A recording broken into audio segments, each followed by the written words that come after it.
Welcome back to SPD 911. I am your host, Dr. Jake Taylor Jacobs, President and COO of SIPS Healthcare. And this show is all about tackling the toughest challenges in sterile processing.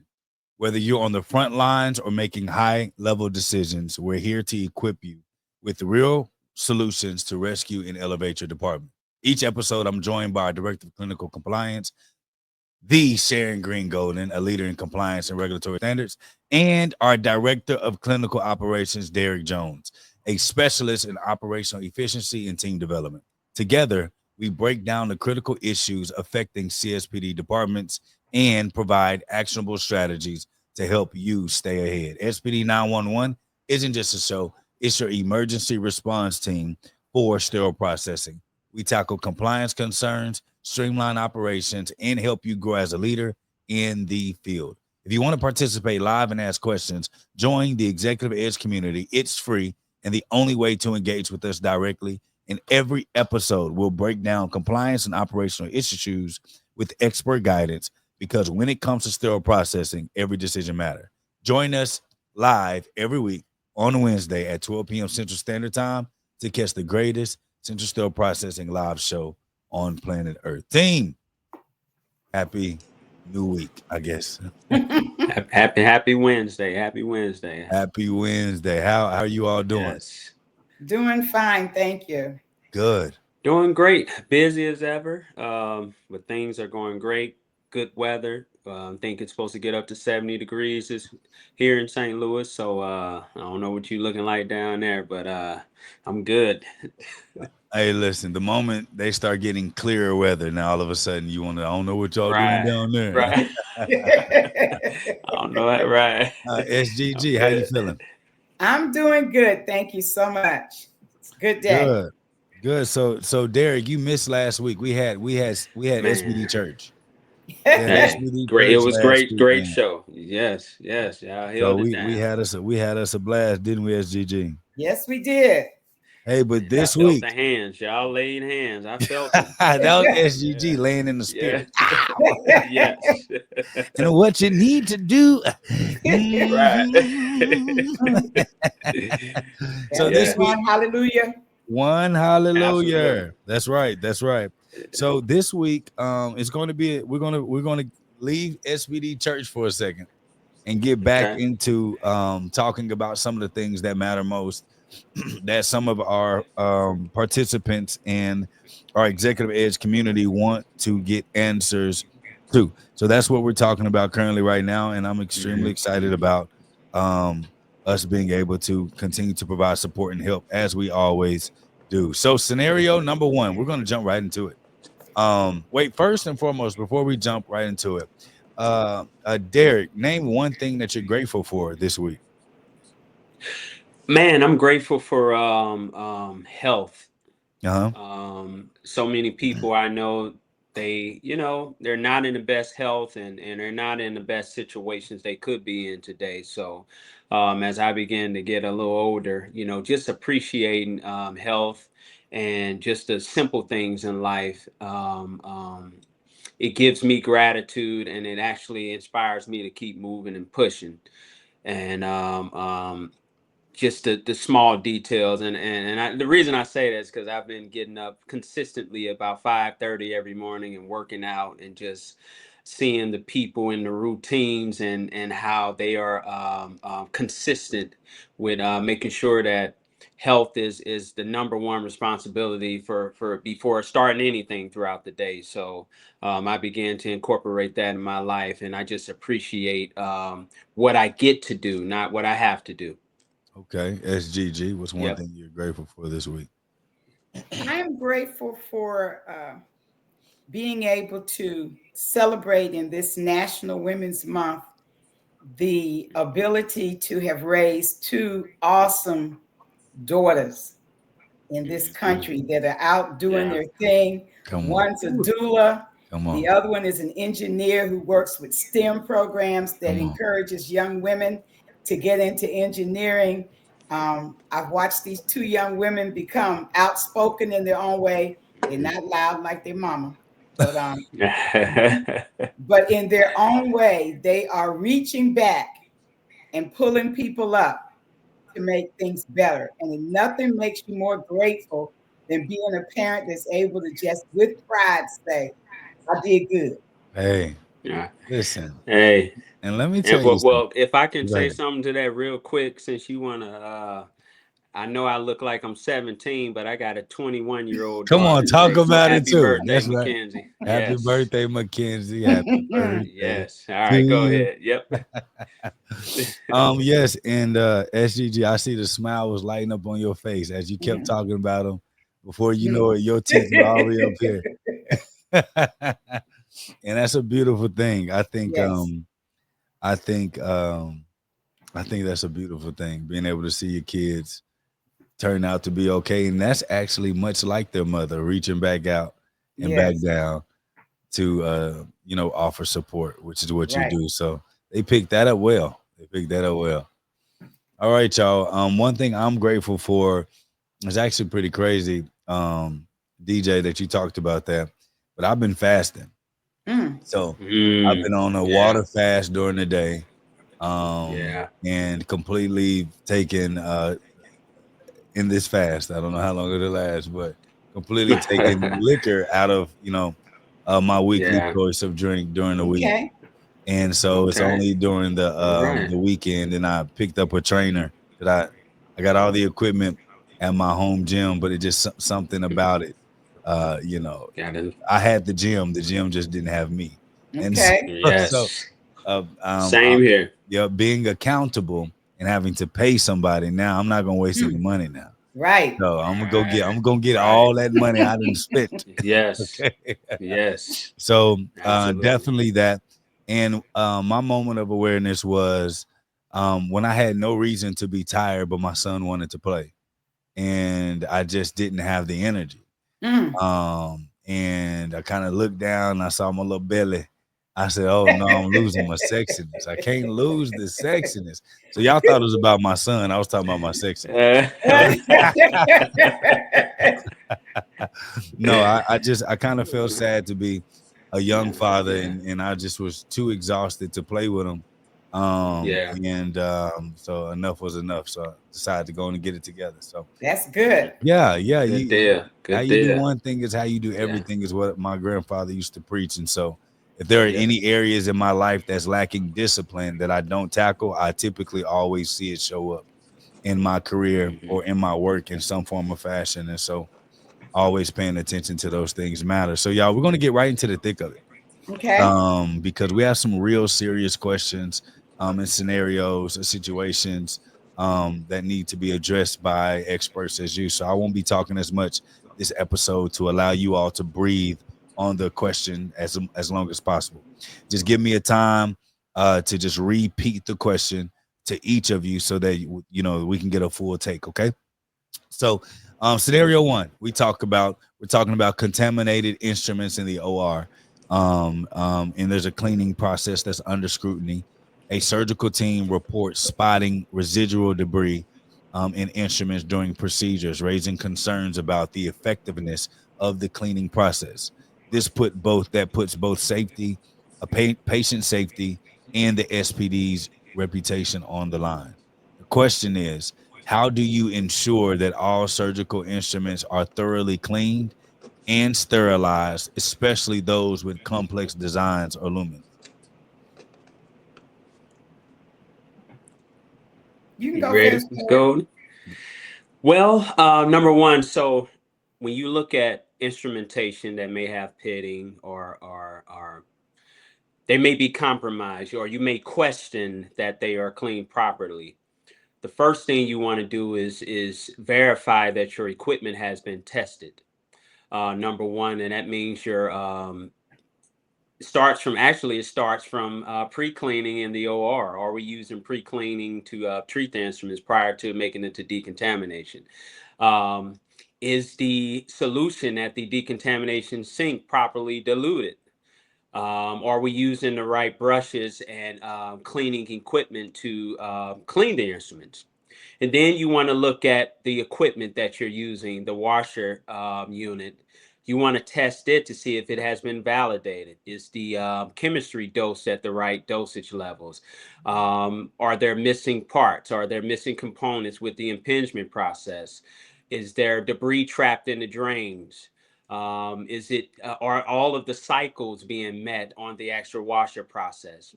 And then you want to verify that the technician is identifying all of the challenges of the instrument once it reaches the assembly table.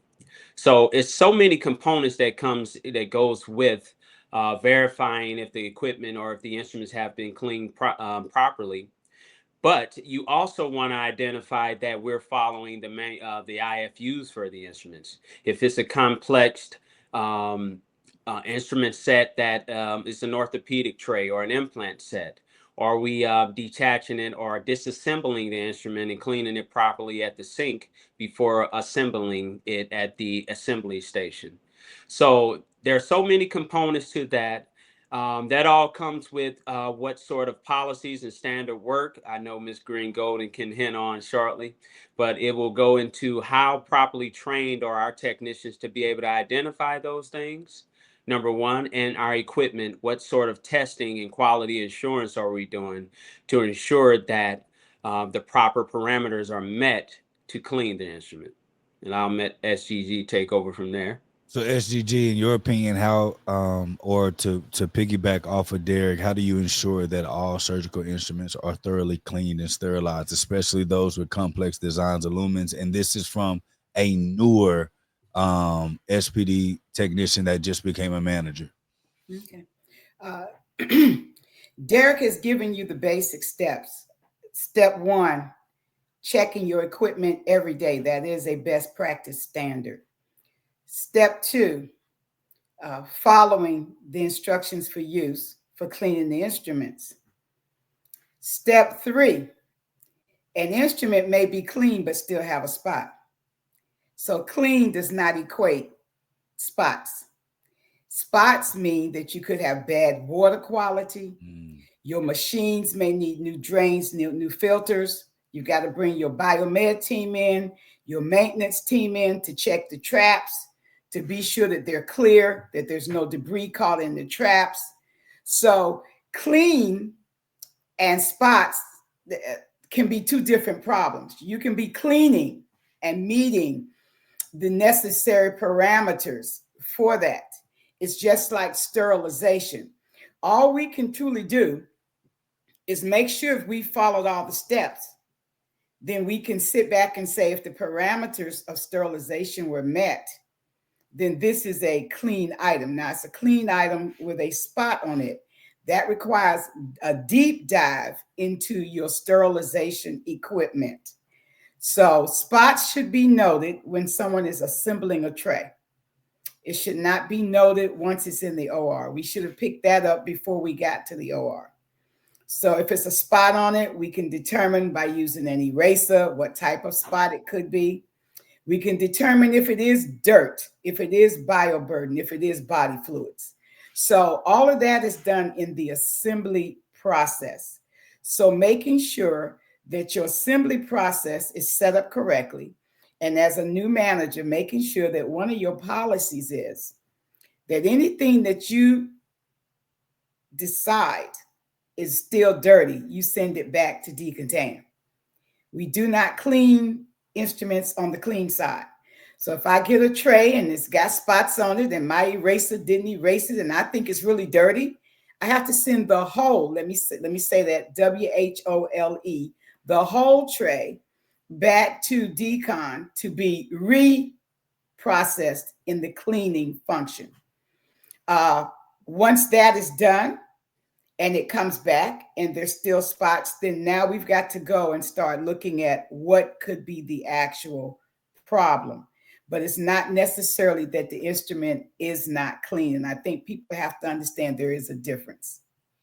And so just to kind of add to that question, my question is, how often then is a manager supposed to bring their biomed team in and then their maintenance team in to check the filters of the machines or make sure that the chemical levels or the water level arms are right? Like how often? Because a lot of people mention it, but talking about a regular routine is something I haven't heard quite often. Well, two things. The maintenance of a basic washer decontaminator is done daily by the SPD team. They're supposed to go in and physically check the arms. They're supposed to check the drains. They're supposed to make sure that they're descaling once a week. These are things that as SPD technicians, we do. You call in your biomed team, biomed, who should be specialized in being able to check those machines when the problem is there that you cannot figure out. I've checked my arms, I've checked my filters, there's no scale built up, and I'm having problems. Well, then I bring in biomed to see what else can be done from their standard operating procedure. But this is a SPD function, and most SPD technicians do not check the actual arms. I mean, I've seen washers where the arm was completely missing. So Yes. you can't be cleaning if you don't have an arm. And so, you say, well, the arm is gone.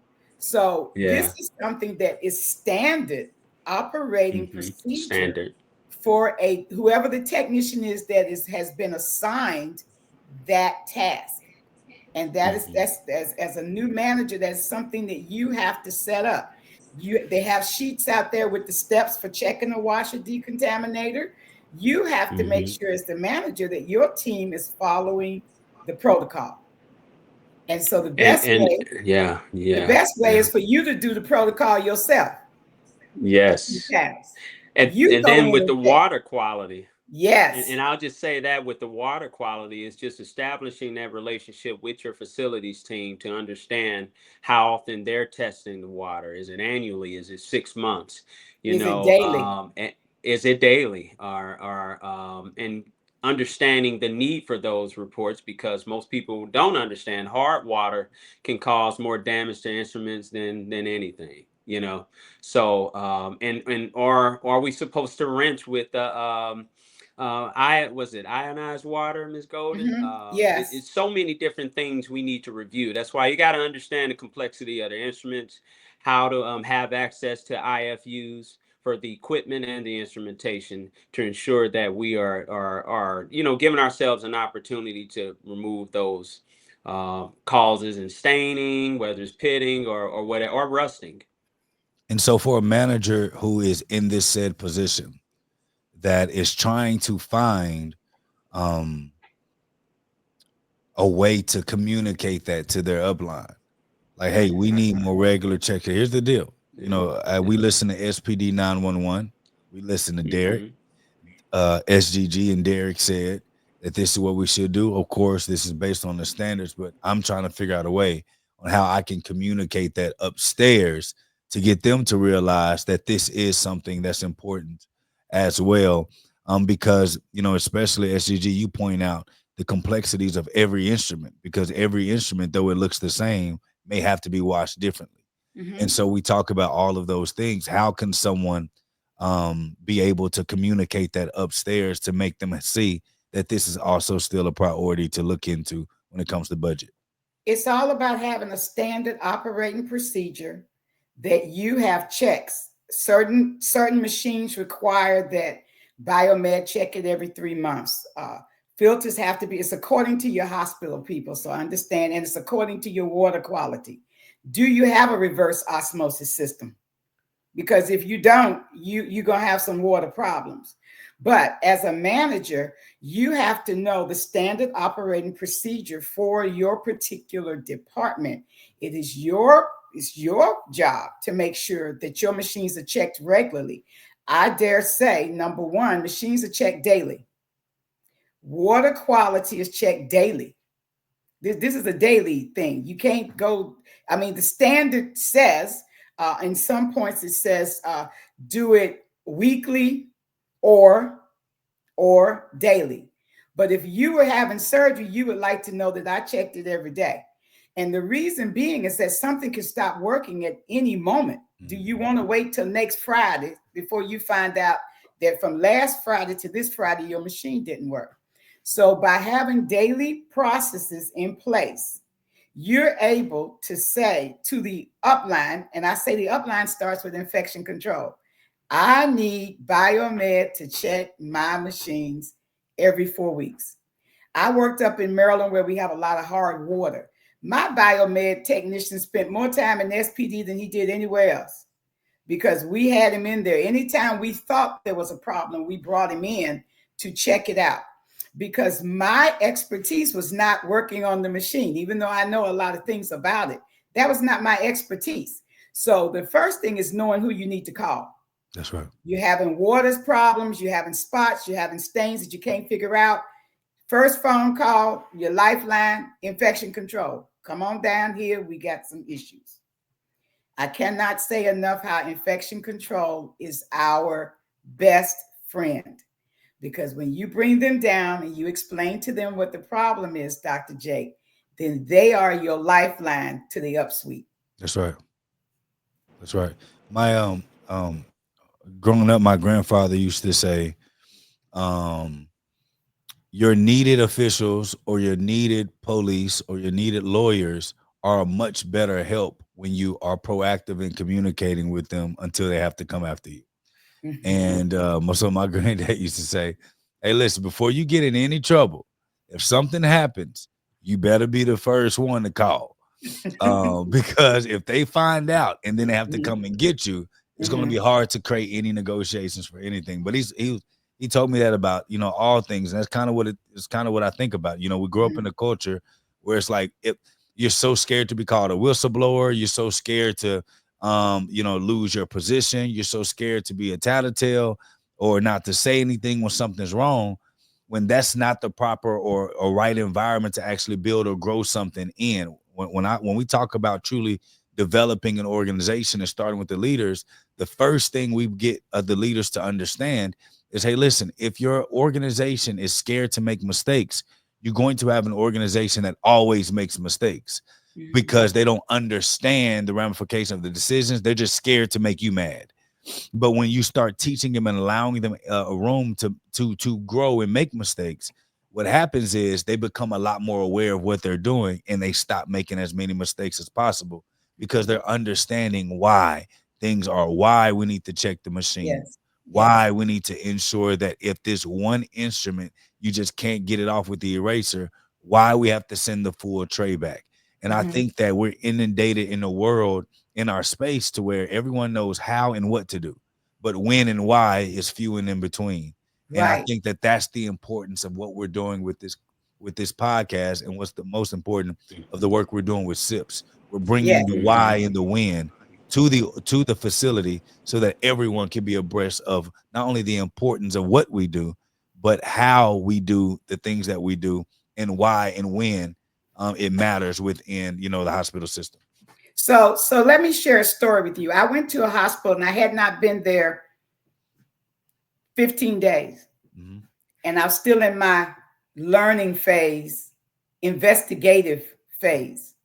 Anytime I go to a new hospital, I give myself 30 days to investigate. Okay. Before I start shooting people. So to see if what I heard. Let me case this joint. To see if what I heard is true or what you're doing is wrong. Yeah. I went in and the hospital had a reverse osmosis water system. Wow. Yeah. I went behind the doors, Derrick, to check it out. I had never seen this system before. It's a water system that had a tank that was 12 feet tall, deep enough to drown in.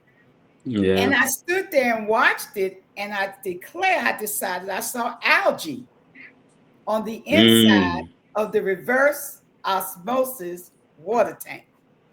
So if I have algae growing, that means the inside of the tank has been contaminated, Dr. J. Yes. But they were pulling contaminated water from that tank and running it through, and we were all just happy.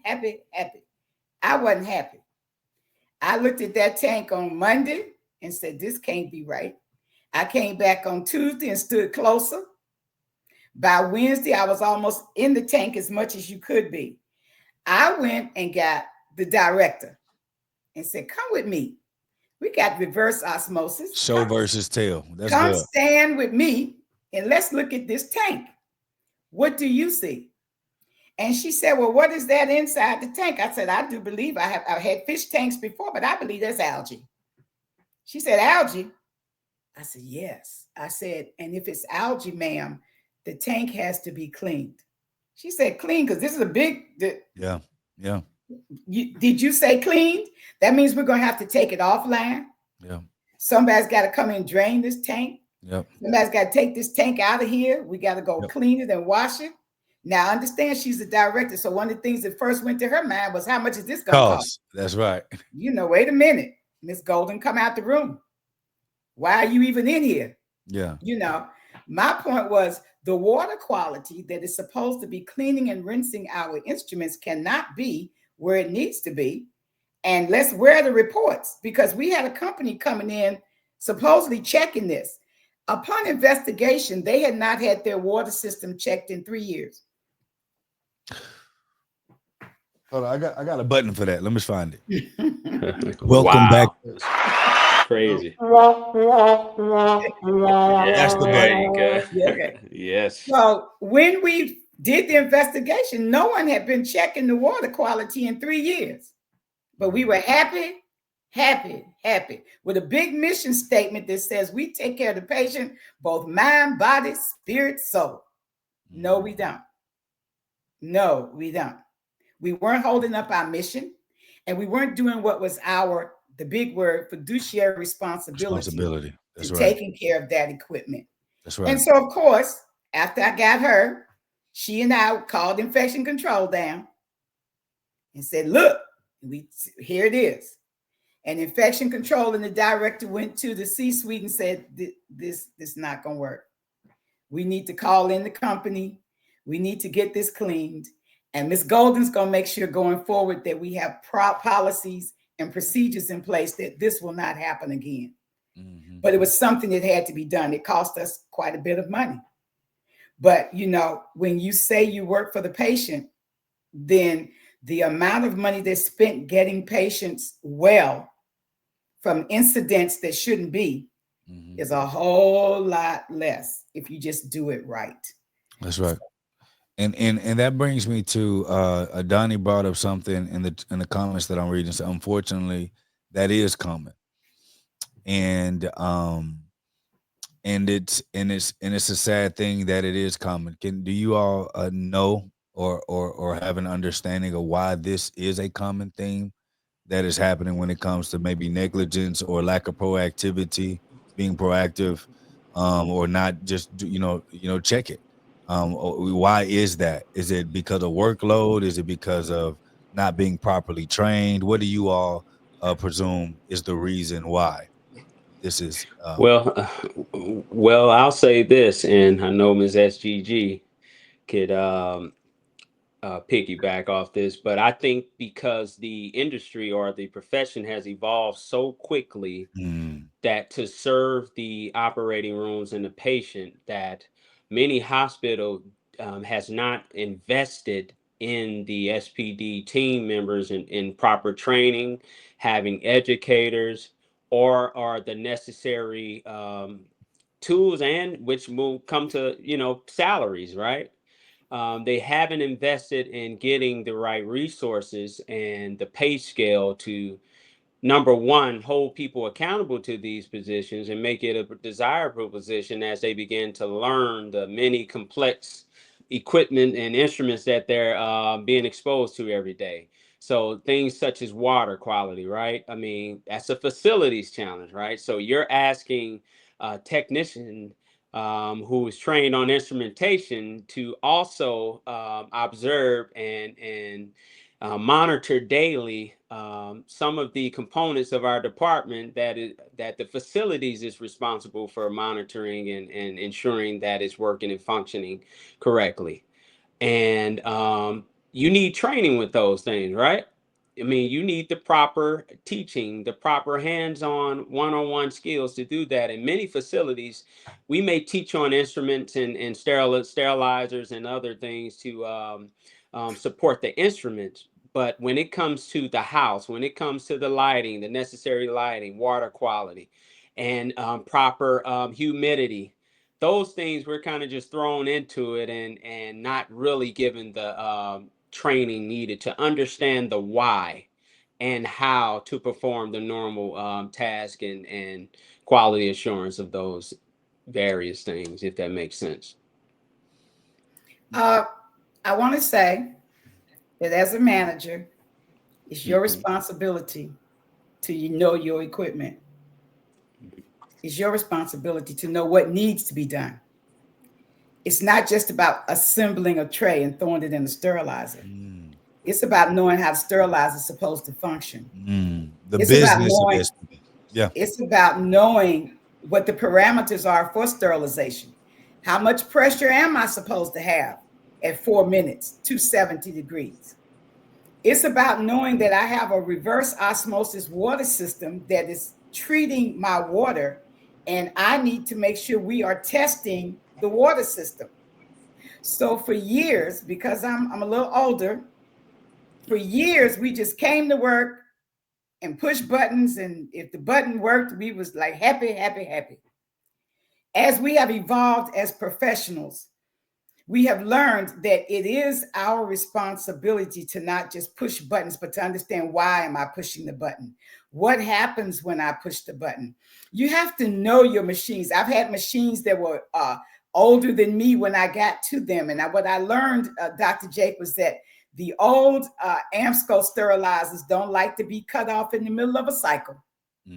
Because if you push the off button in the middle of the cycle, she will not bring the pressure down for a whole day, maybe. She's gonna be mad at you. She mad. So you learn these things. Experience is the word I'm looking for. Come on.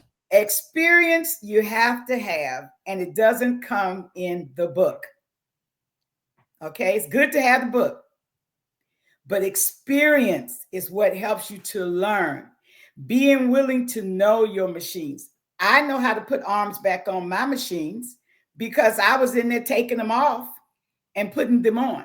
Come on. I was trying to find out why the arm falls off. Well, we know it's the vibration of the machine during the impingement cycle that loosens the arms. But you would not know that if you don't spend time with your machine.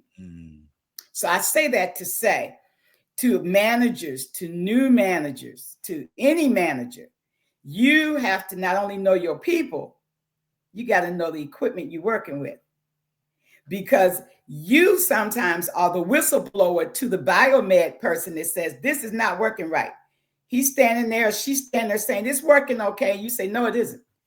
I've been standing here for 10 minutes and I'm telling you that this impingement cycle is not right and we're cutting this machine off. But you don't know that if you don't spend time, if you don't learn, if you don't read. So CEs are not just for reading, they're for you to gain knowledge about what you're doing. I cannot say it enough that I was in 2 CE programs yesterday for an hour each, one on water quality and one on what you need to know for infection control. Because the more you grow, the more you know. And the more you know, the more you're able to help your team do a better job. And you yourself do a better job. And I think with that, especially we talk about when it comes to CEs, is getting past just doing it to keep your license or your certification and doing it to truly become a professional at what you do. Yes. And I think that that's the hardest thing when you have people that do get their certifications and their licenses and take them serious to truly understand all of the nuances of what their responsibility is versus those that just get the certifications and the licenses just for the sake of having them to levy their way for positioning or for promotions. And then they're all kind of convoluted as the same. And which kind of brings me to a question that is our producer's going to be mad because I'm just kind of twisting the thing. But it brings me to a question that I do want to pose to you all, which is this. How can an executive leader determine the difference between a certified professional that is experienced with the certification versus someone who doesn't have as much experience with the same certification, and they both can talk the same and they both are needed for a promotion? They both have the same language. They communicate well. They both are charismatic, give you what you feel like you need. One has the experience, the other doesn't, but they both sound like they know what they're talking about. And the reason why I'm asking this specifically is because there are executives that are hiring for this said position that don't know sterile processing. And so you're hiring off the resume, but not off of their, what they actually can do. So can you give that example, please? How would you know that difference, and what would you recommend if you had to consult and advise an executive to what to look for? What would you recommend?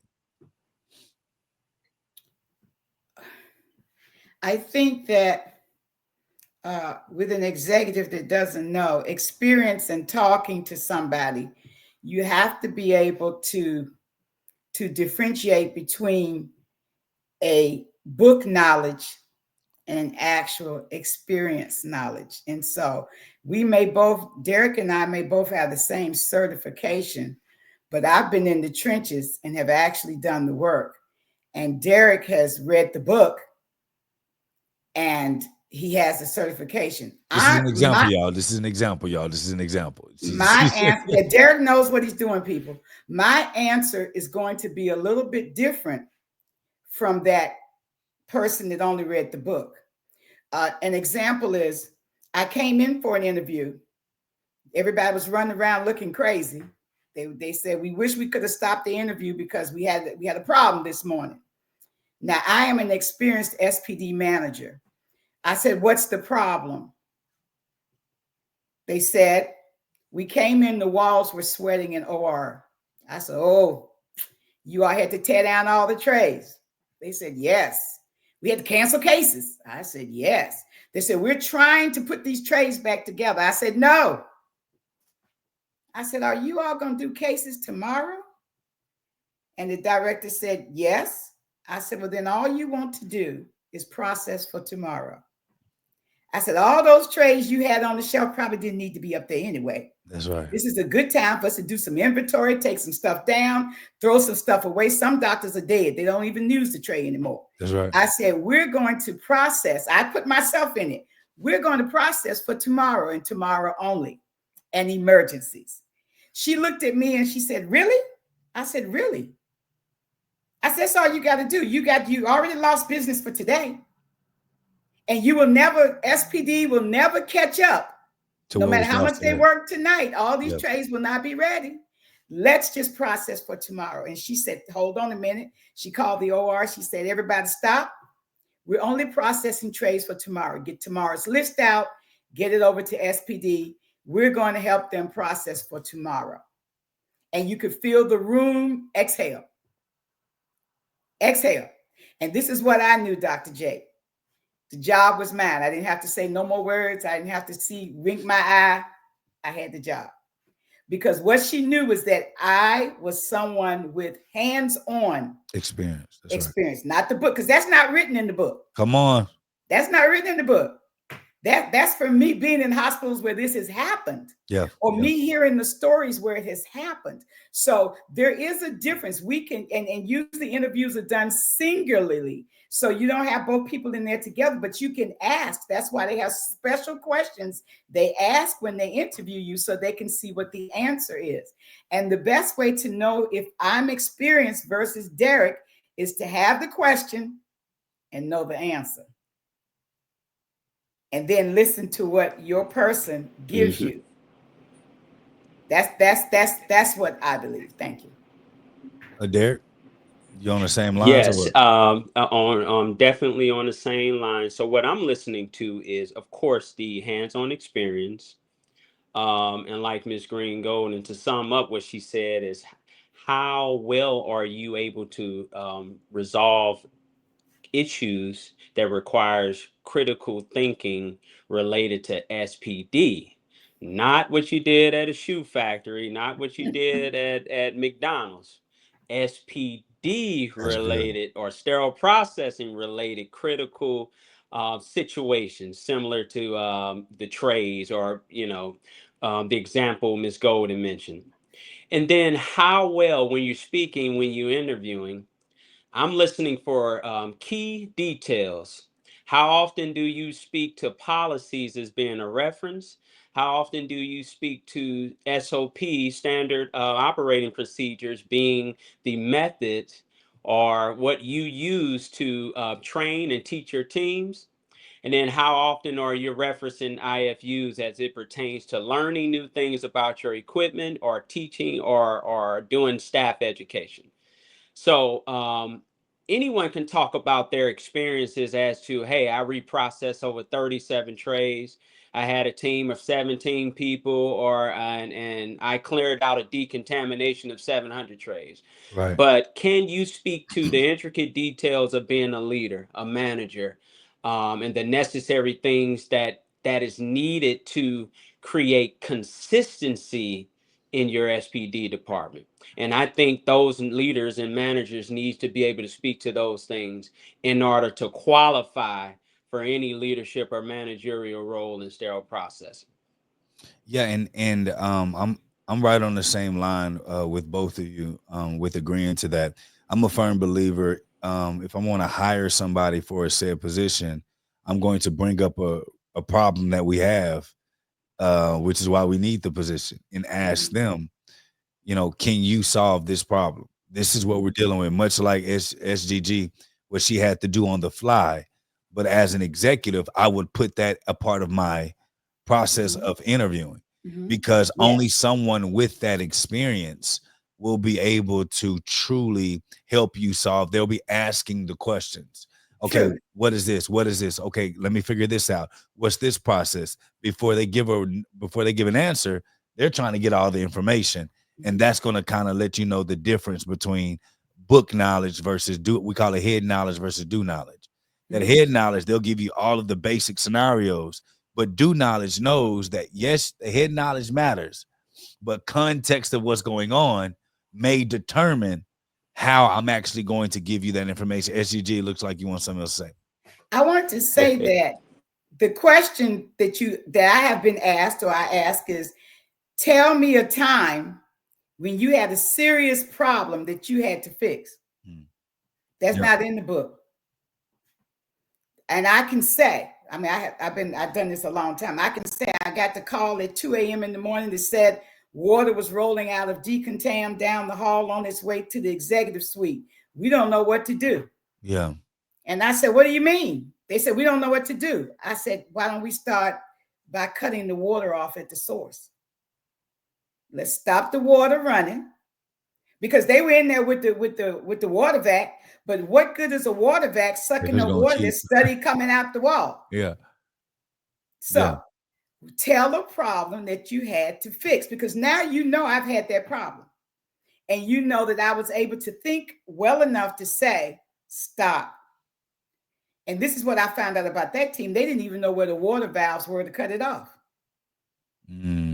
So see, that was a serious problem. Yep. So after we got the water stopped and whatever, I had to come back in that day, and now we had to have competency on where is the water valve to cut off the water, where the boxes to cut off electricity. We need to know all of this. Y'all gonna get killed back here. Yeah.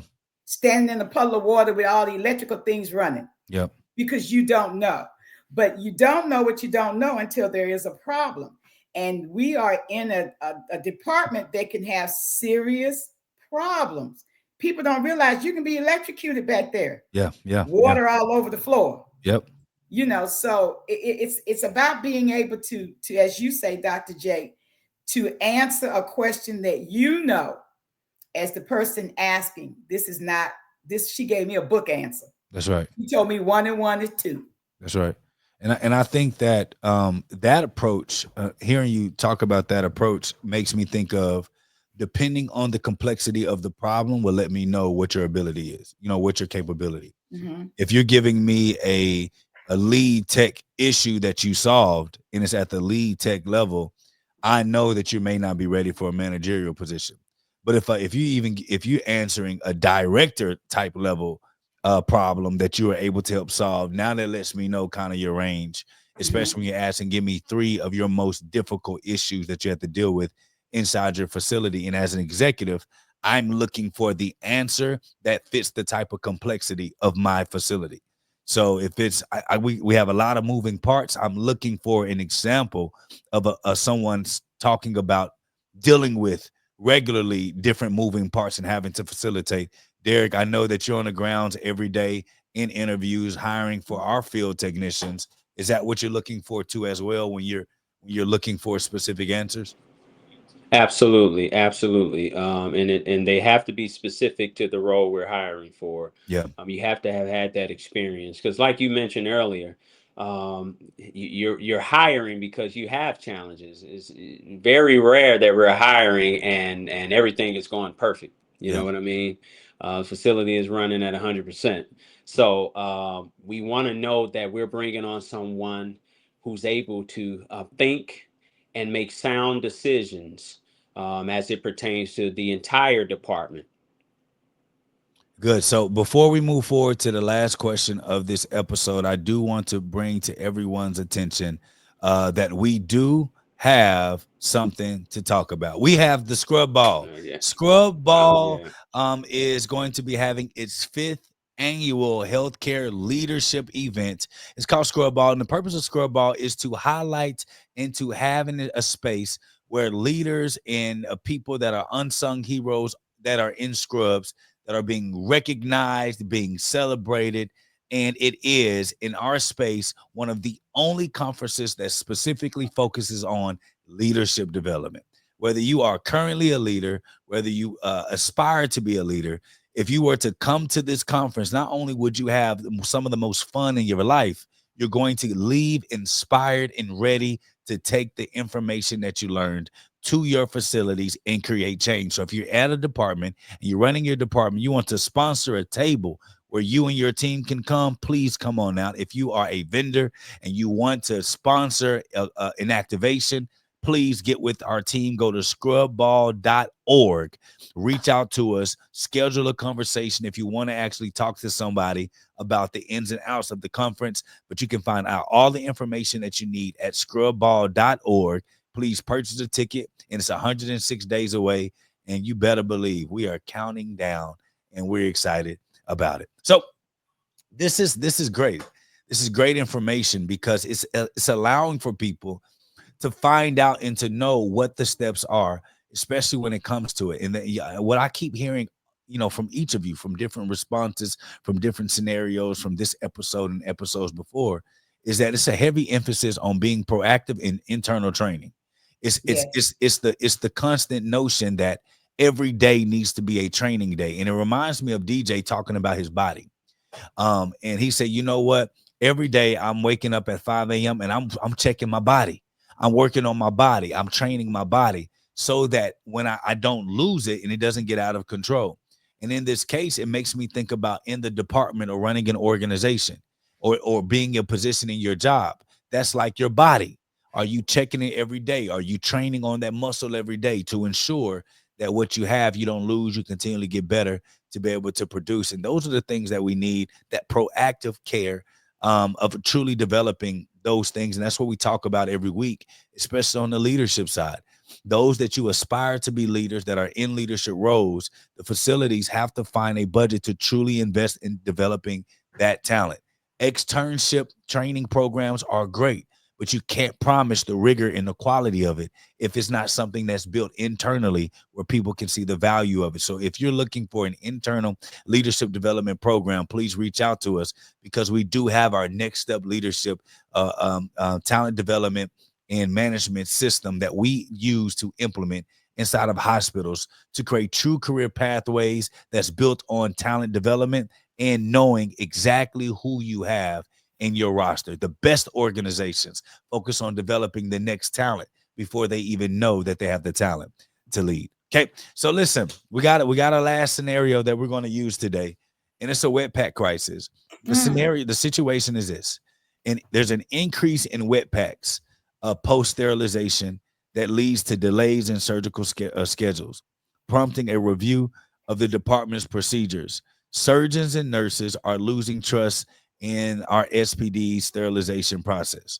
The question is, can you describe a time when you identified a flaw in the sterile processing workflow, and how did you address it if it was something similar like this? Okay. Wet packs. There's several reasons why you may have a wet pack.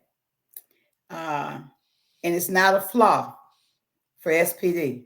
It's a problem with our equipment and or our process. Wet in, wet out. So a lot of SPD technicians, you get the tray out the washer, it's still wet. You lay it out, you put your tray together, you didn't dry your instruments. You processed it wet.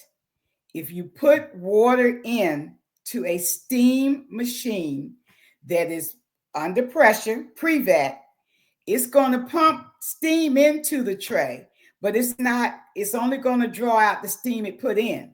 So the water that you had sitting in the tray is still there when that cycle is over.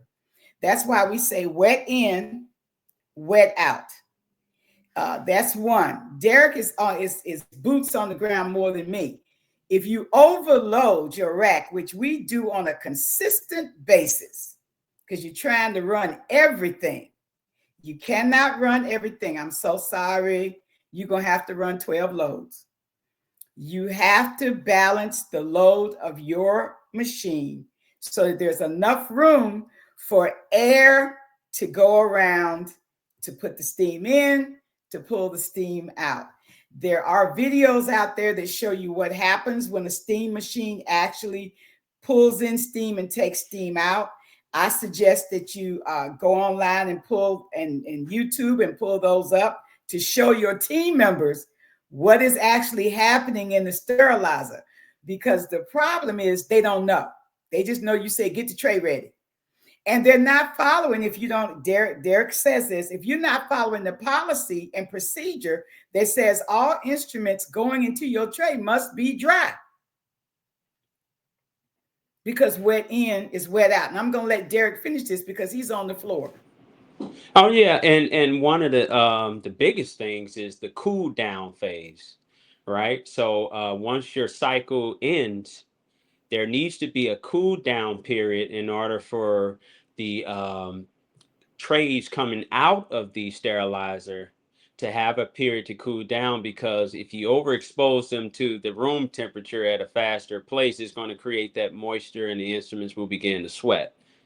Often with turnarounds in particular, and trying to provide tray turnovers for an OR may compromise that cool down time. This is where we have to educate our teams on the necessary steps needed to prevent wet instruments and wet contents as far as instrument trays.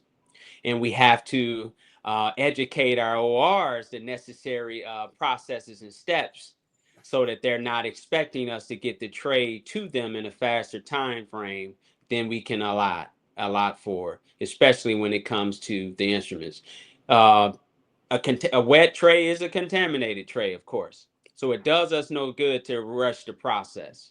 Right. So two things that requires our teams to be educated on why, again, the why, and we also have to help the OR understand why these steps are necessary before delivering the instruments. Yeah, I mean, there for SPD managers and technicians, where you place your rack when you pull it out of the area, if you place it under the vent where we're getting the air exchanges, you're setting yourself up for failure. All of this comes with experience and with teaching hands-on. This is where you place this rack. Never put it under the vent. They have tools out here now where you can put little stickers on your rack that tells you if it's cool enough to touch. There is no reason for us to have these issues, but you can have a wet load because your machine is not functioning. Yes, correct. Yep. So after you've recalled, let me just say to the managers, you got a wet pack, you got to recall the whole load. I'm so sorry. Whole load, entire load. The whole load. You got to find everything that was processed on that load. Now, let me just say, something may have been used that wasn't wet, but you have to be able to notate where it was used and when it was used. but you recall your whole load and you start opening the trays. You had one tray that was wet. It happened to be a tray that, number one, Dr. Jake, was overweight. It weighed 45 pounds. It had 10 layers. No, not 10. They usually have 3 or 4 layers. 4 layers of metal mass. The more metal mass, the harder it is to dry. So this is a question that maybe we can tackle again next week, because people have to understand it's not just about putting a tray in the sterilizer, getting it out. It's about the process. It's about the weight. It's about where all the instruments dry. On loaner trays, people hate to dry all them instruments. Yeah. And they just kind of wipe them off and put them in. And then, like I say, metal mass holds the steam, holds the water. So it's not the correct verbiage, I guess, is not flaw. It's not a flaw. It's about not following the correct process and doing what you're supposed to do to make sure the instruments going in are able to be sterilized and therefore dried within the drying process.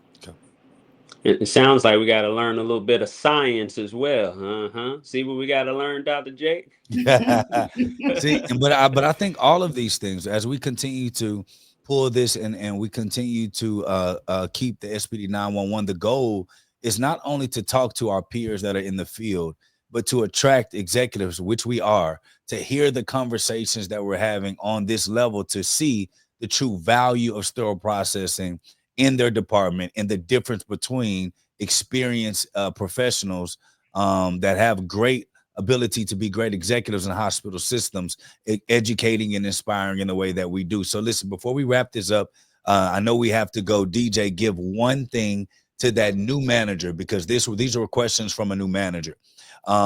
Give me one thing for that new manager that you want them to focus on this week before our next show. I want them to focus. I would like the new manager, and you're taking on this new role.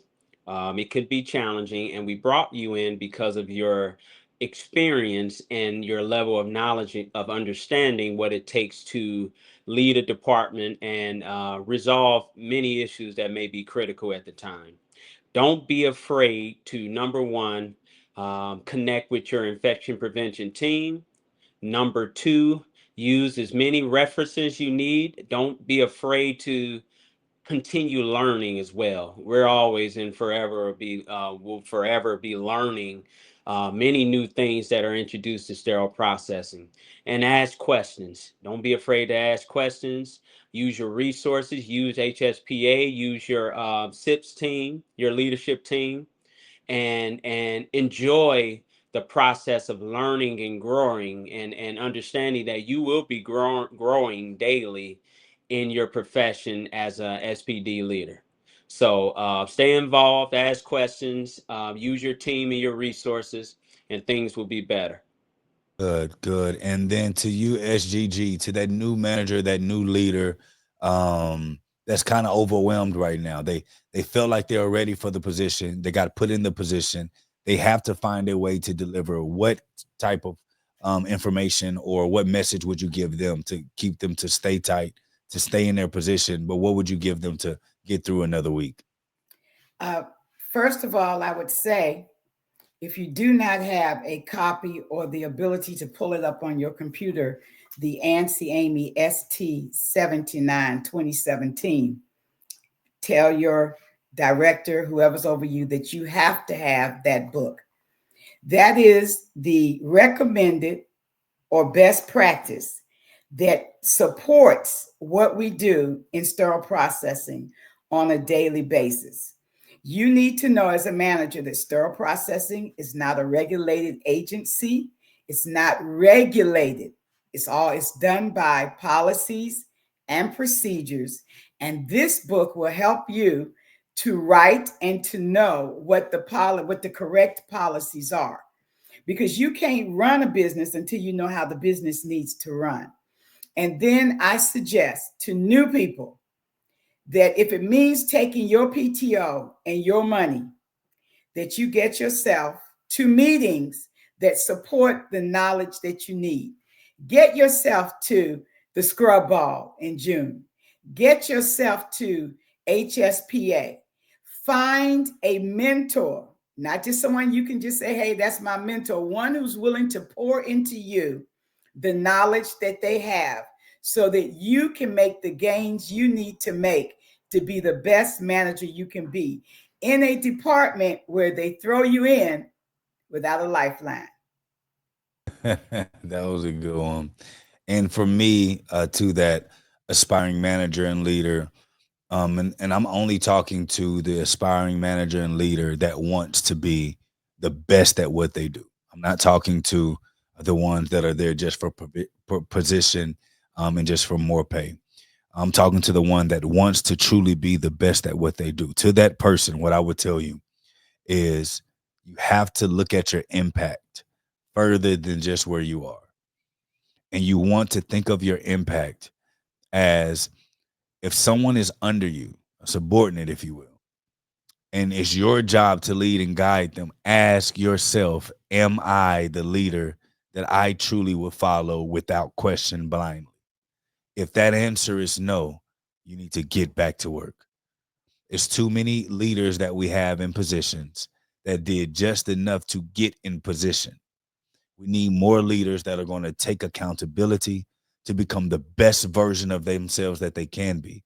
Because in healthcare, we should have the best leaders on the planet creating change and advocating for patient safety. Because we all need the hospital and we all need healthcare at some form or place in our life. So why not advocate for, if people are going to say yes to providing and giving and dedicating their life and their career to this space called healthcare, those that want to be leaders, that want to step up, do the work of getting to be the best at what you do. That means knowing in and out the job of a technician, knowing in and out the machinery, knowing in and out your business, knowing in and out your department, knowing in and out your facility and the importance and the history of it. Why? Because the more inundated you become, invested in your, and you personally being invested into your own career of truly mastering every phase that you're in, I promise you one thing, you're going to look up and accidentally, from your work ethic, being at the table at the C-suite.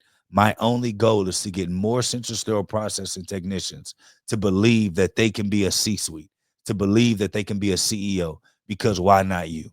Why can't you be at that seat? Why can't you create and pave a way where central sterile processing can have a chief of sterile processing? Why not? There are ways that we can do it, but it takes people to elevate their game, for people to see us differently than we're currently being seen. This is Dr. Jake Taylor Jacobs, President and COO of SIPS Healthcare. And let me tell you, if you had any doubt, it's been done before. There are people that started in central sterile processing that are running hospitals today. And my only question that I have for you is, why not you? See you next week.